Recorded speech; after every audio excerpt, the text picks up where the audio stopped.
In this session, we will try to discuss about histology of stomach. Before going to study about histology of stomach, let me tell you what are the basic layers of GIT.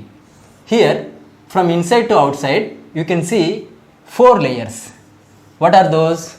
From inside to outside, mucosa, submucosa, muscularis externa, adventitia or serosa. Right? So, these are the structures you have to see from inside to outside.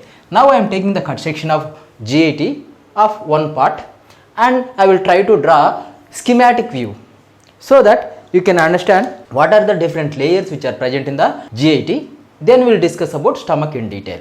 See, inside lumen, this is lumen lined by lining epithelium. So, this is lining epithelium. I am drawing rough diagram. This is lining epithelium. Then after lining epithelium we can found loose connective tissue. These are the connective tissue fibers and we can found connective tissue cells also. So, I am putting the nucleus of connective tissue cells. Then smooth muscle layer. Actually that smooth muscle layer is very thin smooth muscle layer which is made up of inner circular outer longitudinal layer. That means here circularly arranged smooth muscle fibers. Circularly arranged smooth muscle fibers will be there and longitudinally arranged smooth muscle fibers will be there. Circularly arranged means this is the structure I am going to draw here. This is the smooth muscle. Like this, so many smooth muscle fibers will be present around this connective tissue. I will tell you what is that connective tissue. Right? So, this is smooth muscle fiber. Okay? These muscles are circularly arranged. Right? So, let me put the nucleus of smooth muscle fibers. So, these smooth muscle fibers are inner circular, outer longitudinal. Here also we have to keep the nucleus of lining epithelium. Right? So, these 3 layers together what we are calling mucosa. So, these 3 layers together what we are calling mucosa. Lining epithelium, lamina propria, muscularis interna or muscularis mucosae. See here, lining epithelium. Loose connective tissue is there, no? This loose connective tissue is lamina propria and muscular layer. This muscular layer is thin but it is made up of 2 layers. Inner circular, outer longitudinal. Right? Let me draw longitudinal layer also. So, if you make the section, you can found the cell like this. Is it? This structure I am drawing here. See, you have to differentiate one thing. These fibers are circularly arranged, but section is passing along the long axis of the muscle. If you talk about section, this is a longitudinal section of smooth muscle fiber. Right? But if you take this is transverse section of smooth muscle fibers. But here arrangement is different. You don't confuse with that. If the smooth muscle fiber we have drawn like this, that is longitudinal section of smooth muscle fiber. And if you draw like this is transverse section of smooth muscle fibers. But here arrangement is inner circularly arranged. Imagine this is tube. Right? This tube surrounded by muscles circularly arranged. So, like these muscles are circularly arranged. But when you take the section, knife passes along the long axis of these muscles. Right? Then, here these muscles are longitudinally arranged. So, when the knife passes like this, you can see the cut section like this. Right? So, inner circularly arranged, outer longitudinally arranged smooth muscle fibers are there. So, here I am drawing longitudinally arranged smooth muscle fibers. These muscle fibers having the nucleus, right? So, we need to put the nucleus also. Right? So, this is muscularis mucosae. Clear? So, totally what we are calling mucosa. Very simple. Inner layer is lining epithelium. Right? Surrounding the lining epithelium, lamina propria. That is loose connective tissue. Surrounding that muscularis mucosa. It is made up of inner circular, outer longitudinal layers of smooth muscle fibers. Clear? Then after that what will be there? There will be dense irregular connective tissue. That dense irregular connective tissue which is surrounding the mucosa, what we are calling submucosa. See here, these three layers together what we are calling mucosa. These three layers together what we are calling mucosa, right? Then surrounding the mucosa there will be dense irregular connective tissue. The dense irregular connective tissue is submucosa. This is dense irregular connective tissue. This dense irregular connective tissue surrounding the mucosa, what we are calling submucosa. So this is submucosa. In the submucosa we can find connective tissue cells, blood vessels, nerves, lymphatics. These are connective tissue cells. Then we can find some blood vessels also. So vein will be like this and artery will be like this, and lining epithelium of blood vessels. What is the lining epithelium of blood vessels? Endothelium, right? Then you can find one nerve plexus. What is that nerve plexus? Here you can find one nerve plexus within the submucosa. That nerve plexus what we are calling Meissner's nerve plexus. What is that? Meissner's nerve plexus, right? This Meissner's nerve plexus is formed by clusters of postganglionic parasympathetic nerves. These nerve plexes are helpful in the peristaltic movement, and also they will influence the glands to secrete, right? So you can find some plexus, nerve plexus. These nerve plexes what we are calling Meissner's nerve plexus or submucosal nerve plexus. Actually they are not stained with green color, but for differentiation purpose I have drawn this. Actually this is schematic view. Clear? After submucosa what you can find? Muscularis externa. Muscularis externa made up of smooth muscle fibers only. Arrangement inner circular, outer longitudinal only. But here thin, here thick. There will be bundles of smooth muscle fibers, right? There will be arranged in the form of circularly inner side, longitudinally outer side. In between these two layers we can find some connective tissue. Within that connective tissue we can find one more plexus like this. That plexus what we are calling R-box nerve plexus. R-box nerve plexus, right? So these nerve plexus what we are calling R-box nerve plexus, right? Or we can also call as myenteric nerve plexus. Myenteric nerve plexus. Myenteric nerve plexus, right? So now what we have to draw? We have to draw muscularis externa. Muscularis externa made up of inner circular, outer longitudinal. These are smooth muscle fibers. Inner circularly arranged smooth muscle fibers, outer longitudinally arranged smooth muscle fibers. Circularly arranged means muscle fibers will be like this. I have already told you.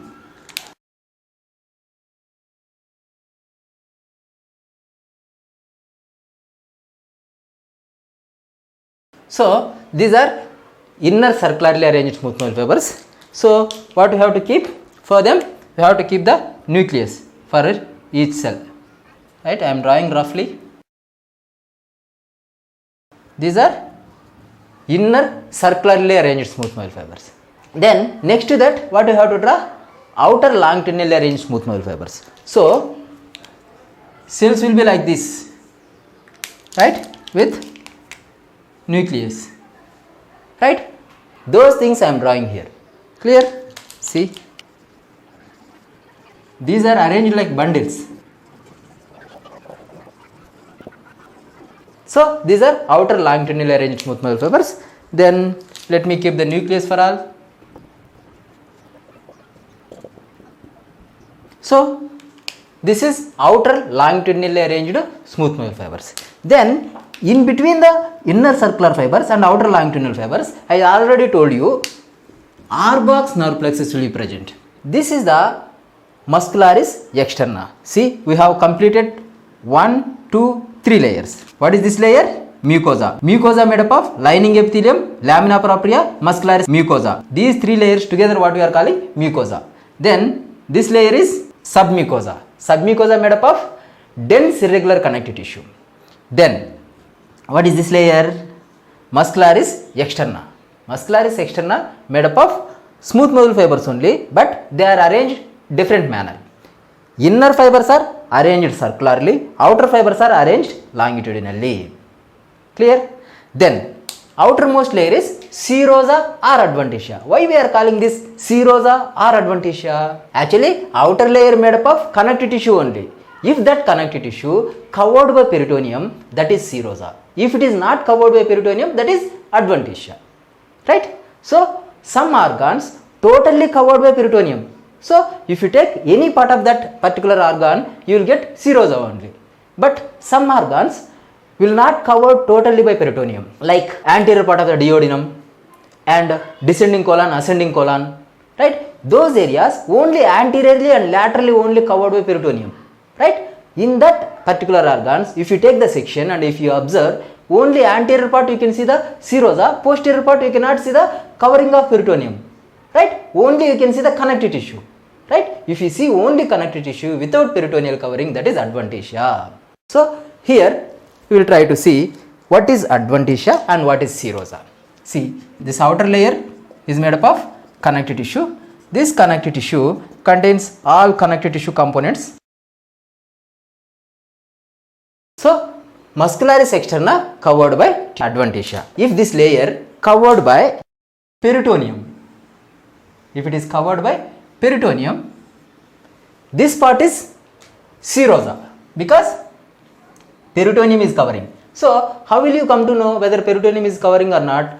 The outermost layer contains simple squamous epithelium because peritoneum is lined by simple squamous epithelium. So here you can find simple squamous epithelium. I am drawing in proportional larger, but they are smaller only. Because it is schematic diagram, to show all structures properly, I am drawing in proportional larger. This much larger cells will not be present. Okay? See, this part I have drawn serosa, this part I have drawn adventitia. Because if I draw covering of peritoneum here also, it will also become serosa. Is it? If it is not covered by peritoneum, that is adventitia. Right? So this outermost layer, what we are calling serosa or adventitia. Clear? So these are the different layers which are present in the GIT, any part of the GIT. Right? You can find all these layers. Clear? Let me tell you. This layer is mucosa, this layer is submucosa, this layer is muscularis externa, and this is adventitia or serosa. Mucosa made up of lining epithelium, lamina propria, muscularis interna. Submucosa. Submucosa made up of dense irregular connective tissue and it contains Meissner's nerve plexus. Then muscularis externa. Muscularis externa made up of inner circular, outer longitudinal. In between these two layers you can find some connective tissue. Within that connective tissue you can find Auerbach's nerve plexus or myenteric nerve plexus. Clear? Then adventitia or serosa. Adventitia or serosa is nothing but actually it is connective tissue covering. If it is surrounded by peritoneum, that is serosa. If it is not covered by peritoneum, that is adventitia. Right? Then what about glands? As we have discussed in the session on glands, this lining epithelium will be invaginated into the wall of the GIT and forms glands during development. So here this lining epithelium proliferated and invaginated into the lamina propria. See, this is invaginated like this and forms glands. Right? So let me draw it clearly. So this is lining epithelium is invaginating into the lamina propria and forming the glands. This is gland which is extending into the lamina propria. Is it? So this type of glands, what we are calling mucosal glands. Mucosal glands, because they are present within the mucosa only, or they are present within the lamina propria. That means these glands, they can extend up to the lamina propria only. Like these glands we can see in some part of intestine, like stomach. In the stomach we can find glands in the lamina propria only. Then in some other parts these glands will be extended into the submucosa, and here secretory element will be there. Up to here it is duct only. Here secretory element will be present. This type of glands will be present in some parts of intestine. Tell me example where you can find glands within the submucosa. Duodenum, Brunner's glands.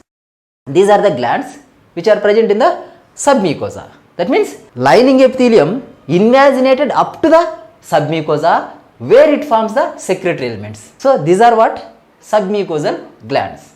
Right? Then in some other parts, this epithelium invaginated and they extend outside the GIT. But duct will be opening into the GIT lumen. So these glands are going outside the GIT.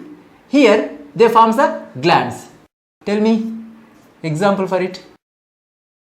Liver and pancreas. These glands what we are calling extramural glands. These glands what we are calling submucosal glands. These glands what we are calling mucosal glands. If they are present in the mucosa, those glands what we are calling mucosal glands. If they are present in the submucosa, those glands what we are calling submucosal glands. If the glands extends outside the wall of the GIT and if they develop over there, those glands what we are calling extramural glands, because they are going away from the muscularis externa.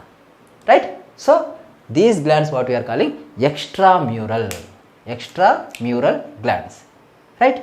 So this is the basic structure of GIT. Without knowing the structure, if you try to discuss directly stomach, you will not understand anything. That's what I give a brief idea about what are different layers which are present in the GIT. Right? Now we will discuss about stomach. See, stomach having cardiac end of stomach, pyloric end of stomach, fundus of stomach, body of stomach. So this is cardiac end of stomach, this is fundus of stomach, and this is body of the stomach, and this is pylorus of stomach. Right? If you make the section along the long axis of stomach, you can find some rugae inside. These are temporary folds because of contraction of muscularis interna. These folds what you are calling rugae. Then if you observe with hand lens, you can observe some small pits. You can observe some small pits inside the stomach. So those pits what we are calling gastric pits. Gastric pits through which gastric secretions are opening into the gaster or stomach. Then when you are taking the histological section, if you take either fundus or body, structure of fundus, that means histological structure of fundus and body is identical. Then pylorus is different and cardiac end of stomach is different. Right? In this session, we are going to discuss about fundus or body and pylorus. Right? Now, I am taking the section of small piece of stomach either at the fundus or body, and I will try to show what are the different layers which are present in the stomach and how glands are arranged in the wall of stomach. I am taking the section, I am drawing from inside to outside. These are gastric pits. These are gastric pits. Right? Gastric pits means what? Surface epithelium invaginated little down into the lamina propria. Right? So that pits or that invaginations what we are calling gastric pits. So these are gastric pits. Right? Then what is the lining epithelium of stomach? Columnar epithelium. Lining epithelium is columnar epithelium. So this is lining epithelium and these are gastric pits. Then put the nucleus. I am drawing roughly columnar epithelium. You have to draw carefully elongated cells. This is lining epithelium. Then after lining epithelium, as we said in the basic structure, what will be present? Lamina propria. Is it? Within the lamina propria, we can find gastric glands. Right? Those gastric glands are tubular glands or simple tubular glands. Those tubular glands in the lower part they may branch. So simple branched tubular glands. How they are present? Gastric glands are opening into the gastric pits only. This is gastric pit, this is gastric pit, this is gastric pit. So they are opening into the gastric pits only. This is schematic diagram. I will show you the original picture of fundus of stomach. right? Actually these are gastric glands. These gastric glands contains different types of cells. What are those? Neck cells. At the neck of the gland you can find the neck cells or mucous neck cells because they are producing the mucus. So here you can find mucous neck cells. After that there will be some polygonal or rounded cells. Polygonal or rounded cells will be present, right? These polygonal or rounded cells, what we are calling oxyntic cells, because they are acidophilic in nature, right? Larger cells we can form, larger rounded or polyhedral cells in the upper part of the gastric glands. These cells, what we are calling oxyntic cells. What are these? Oxyntic cells, right? Oxyntic cells. These oxyntic cells produces HCl and intrinsic factor. HCl for the digestion, intrinsic factor for the absorption of B12. Actually, absorption of B12 by the influence of intrinsic factor only. If there is no intrinsic factor, there is no absorption of B12, which leads to pernicious anemia, because B12 is very important for the erythropoiesis. So these are oxyntic cells. They are present more in the upper part of the glands, right? Then let me put the nucleus of each cell. So these are oxyntic cells. Along with that, there will be some cuboidal cells are there. These cuboidal cells are basophilic in nature. They contain zymogen granules, right? Those cells stains with purple color. Those cells are chief cells or zymogen cells. These cells, what we are calling chief cells are zymogen cells. I never mean that in the lower part only zymogen cells are present. Some oxyntic cells also you can find somewhere. What are the main types of cells which are present in the gastric glands? Mucous neck cells, then oxyntic cells, and then zymogen cells. Zymogen cells produce what? Pepsinogen, right? These cells will produce pepsinogen. That pepsinogen, once it enters into the lumen of stomach, it will be mixed with HCl, right? So that it will be activated and become pepsin. Pepsinogen is precursor of pepsin. These are zymogen cells or chief cells. Oxyntic cells we can also call as parietal cells.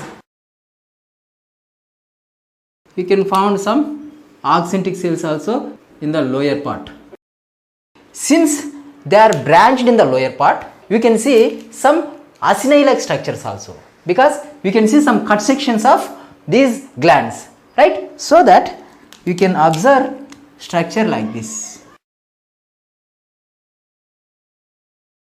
Some oxyntic cells also you can find even in the cut sections of glands. This is the structure of glands, right? Any other types of cells are present in the gland?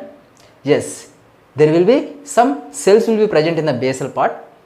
Those cells what we are calling enteroendocrine cells. Those enteroendocrine cells will produce gastric hormones. Those cells we cannot see under H&E staining, unless until if you go for special staining you cannot find those cells, right? So what are those cells? Those are enteroendocrine cells or upped cells. Upped cells.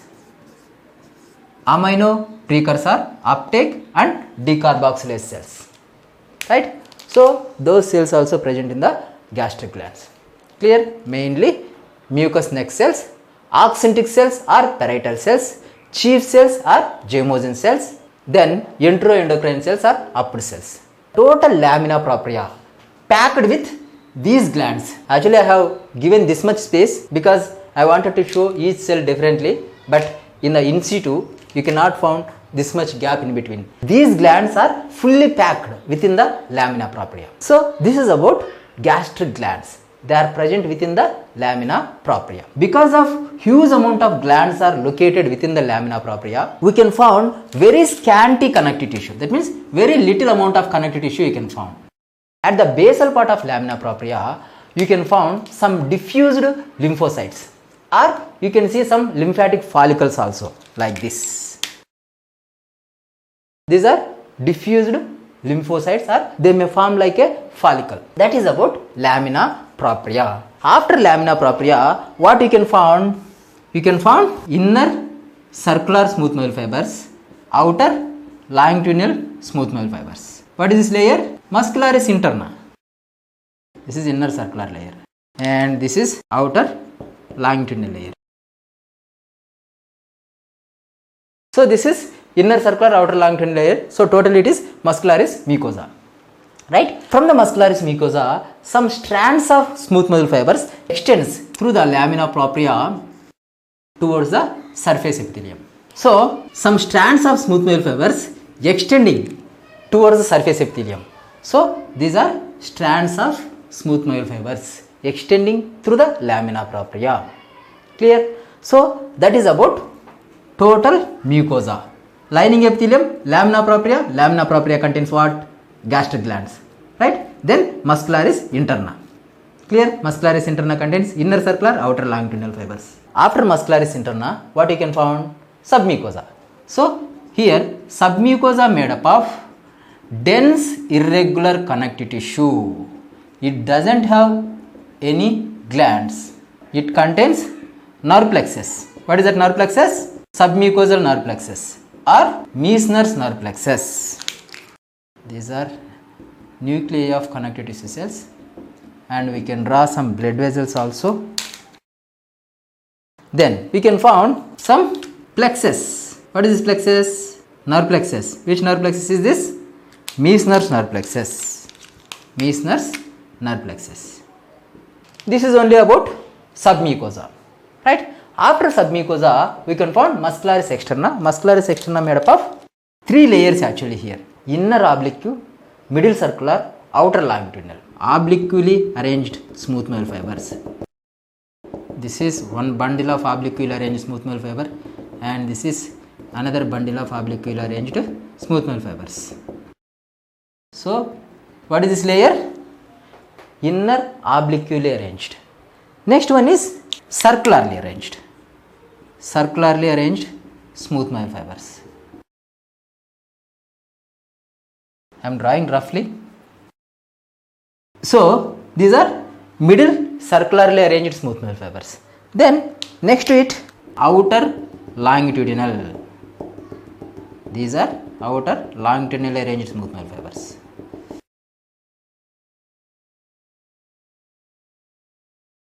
Right? So these are outer longitudinally arranged smooth muscle fibers. Let me put the nucleus for each cell.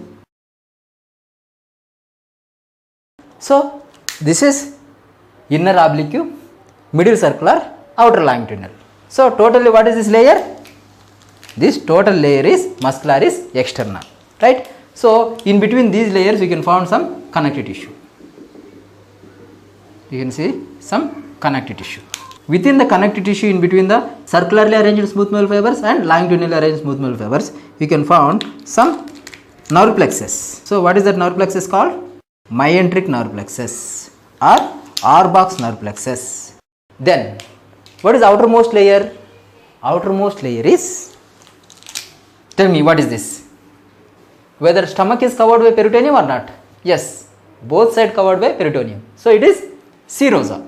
So here connective tissue will be there. Within the connective tissue you can find some cells like this. What are these cells? Signet ring shaped cells, adipose cells. So this is connective tissue.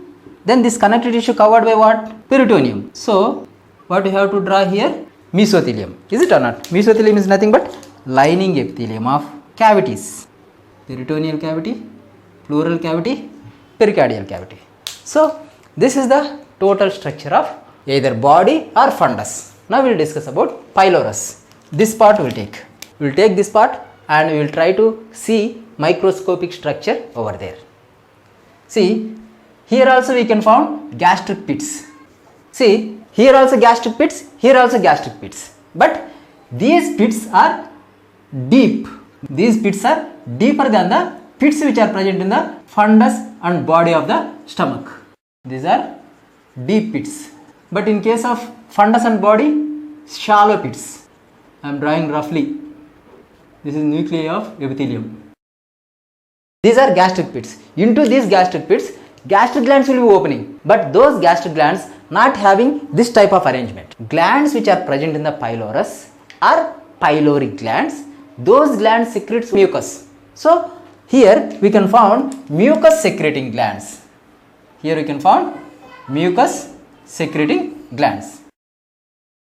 So if they are mucus secreting glands, these cells which are present in the mucus secreting glands contains flattened nucleus or oval shaped nucleus which is pushed towards the basement membrane. You cannot find axanthic cells and chief cells. These are nuclei of these cells. They are pushed towards the basement membrane. Then when the knife passes like this, you can see some cut sections of these glands also. So here cut sections of these glands.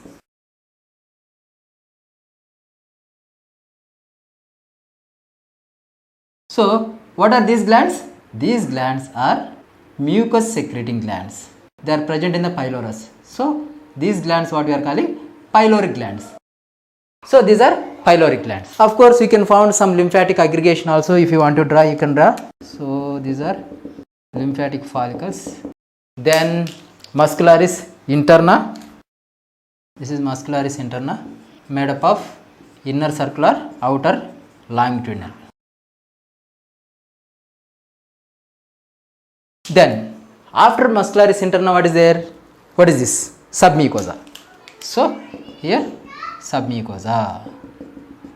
Right? See, from here to here, just copy this layer and paste here, because everything is similar. Only this part is different. Right? From here to here, same thing. Just copy from here and paste here.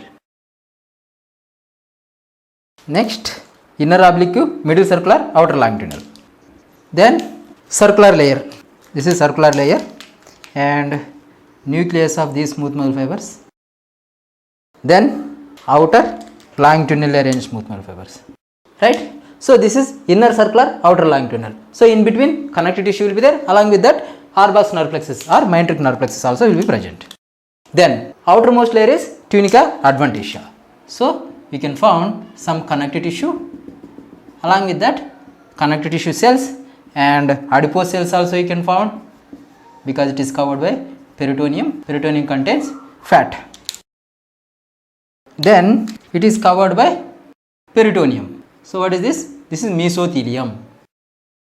So this is the total structure of stomach. So this is pylorus and this is fundus. See, what are the differences between the fundus and pylorus? See, these are the gastric pits. These gastric pits are very shallow in case of body. Here very deep. Clear? In case of body, gastric glands contains axanthic cells and chief cells. But in case of pylorus, we can found pyloric glands. These pyloric glands are mucus secreting glands. Of course, some cells of the pylorus will be producing the gastrin. Then from the muscularis interna, all the layers are similar in both structures. Here gastric pits are shallow, so that 1/4 of the mucosa is occupied by gastric pits. But here 2/3.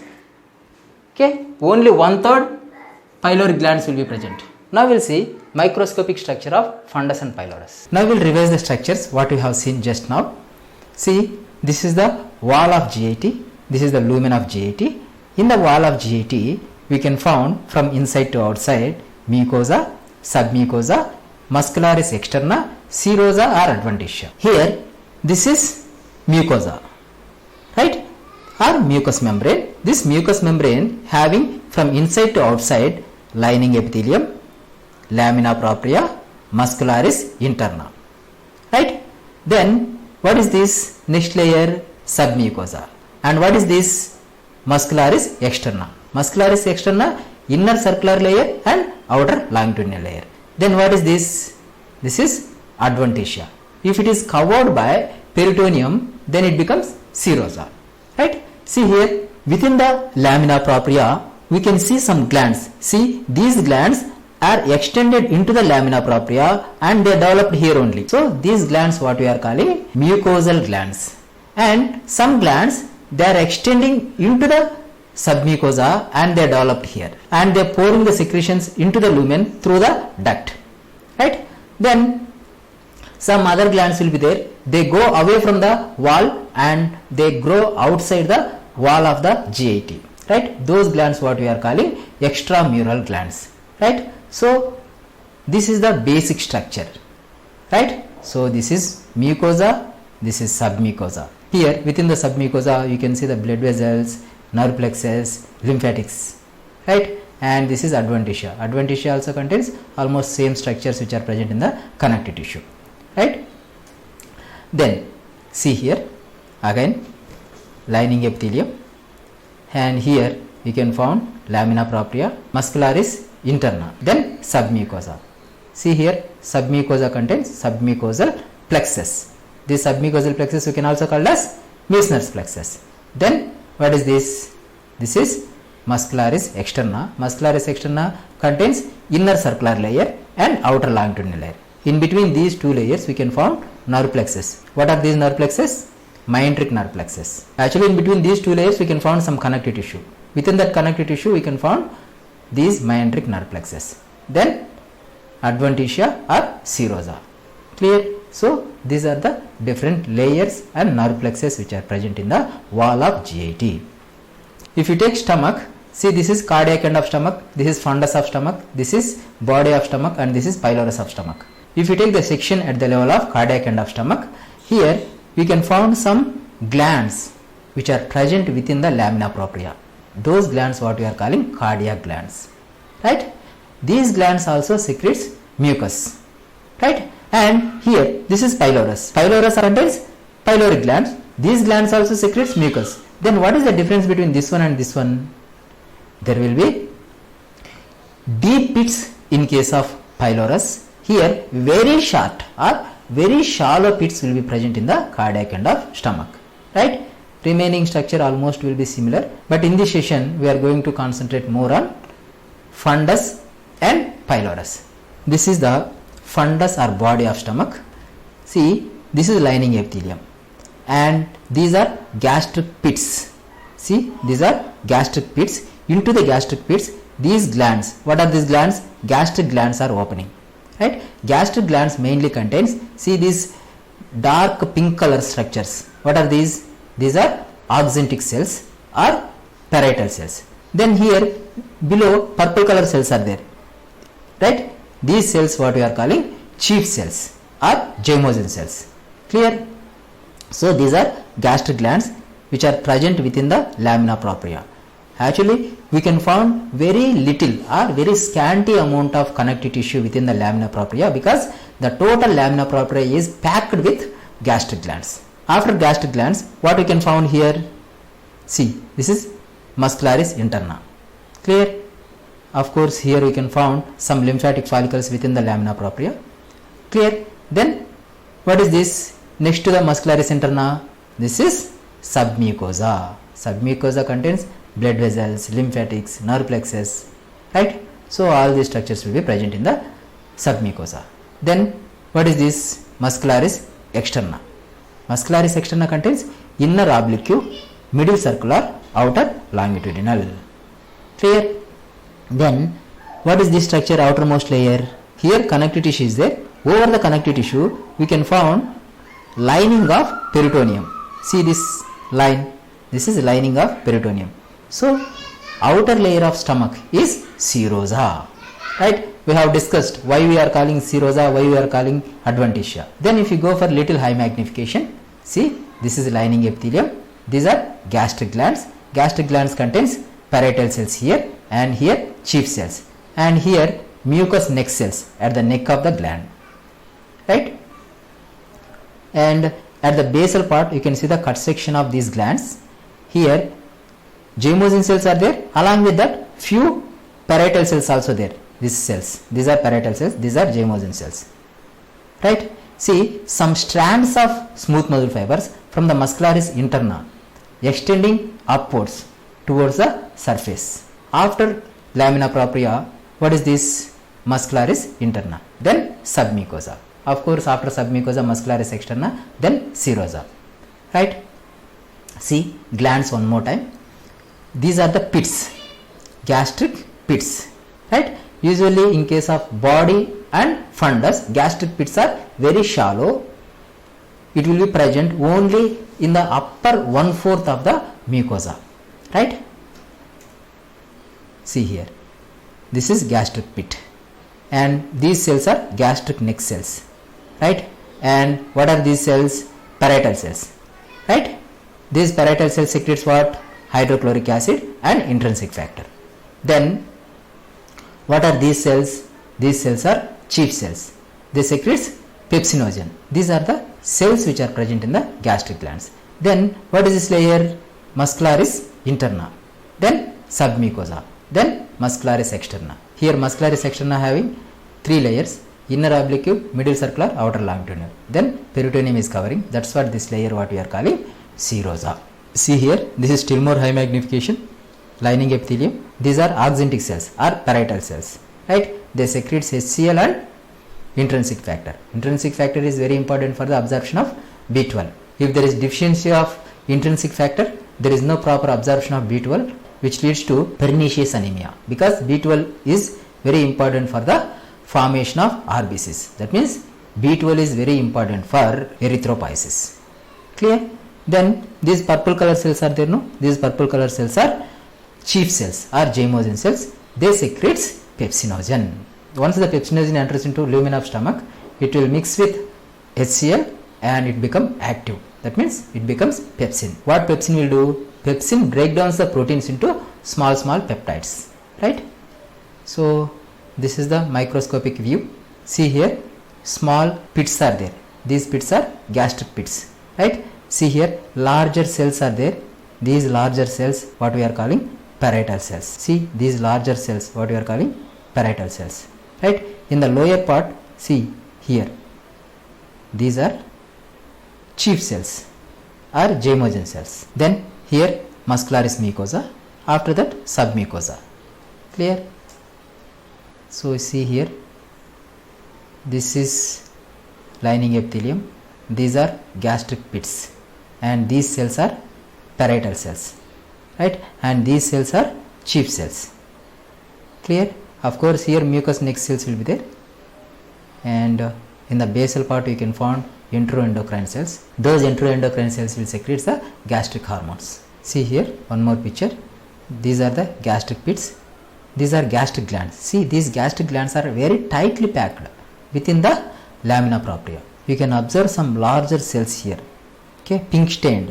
These are axanthic cells, and in the lower part you can see some blue stained cells. These are chief cells, right? These are axanthic cells or parietal cells. These are chief cells or zymogen cells. Now you can see clearly. See this cell, this cell, this cell. These are larger cells. See, they are very clearly visible.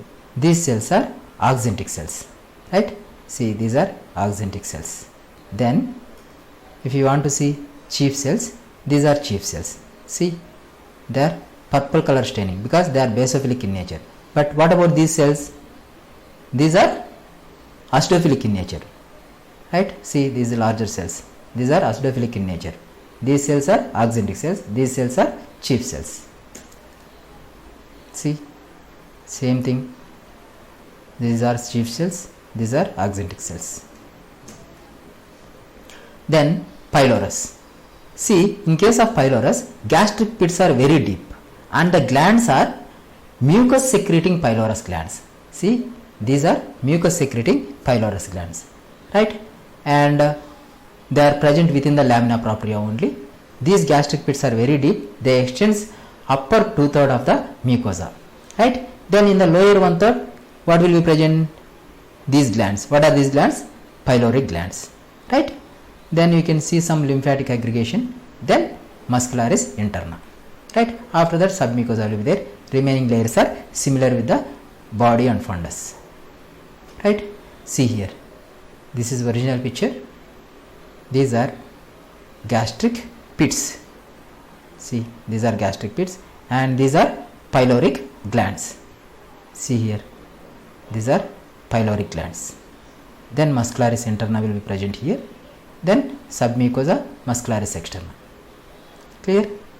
So this is pylorus. Here also same structure. Now we can see the difference between the pylorus and fundus. See, pylorus deep pits, fundus shallow pits, right? Pylorus having pyloric glands, fundus having gastric glands containing mainly axanthic cells and zymogen cells. Is it? Along with that, mucous neck cells and enteroendocrine cells also will be present, but these two cells only more prominently visible and they are more abundant. Upper part of the glands occupied by mainly axanthic cells, lower part of the glands occupied mainly by chief cells. Is it? But here there is no that much specialized cells. Here we can find mucus secreting glands. These mucus secreting glands what we are calling pyloric glands, right? I hope you understood. That's it for this session.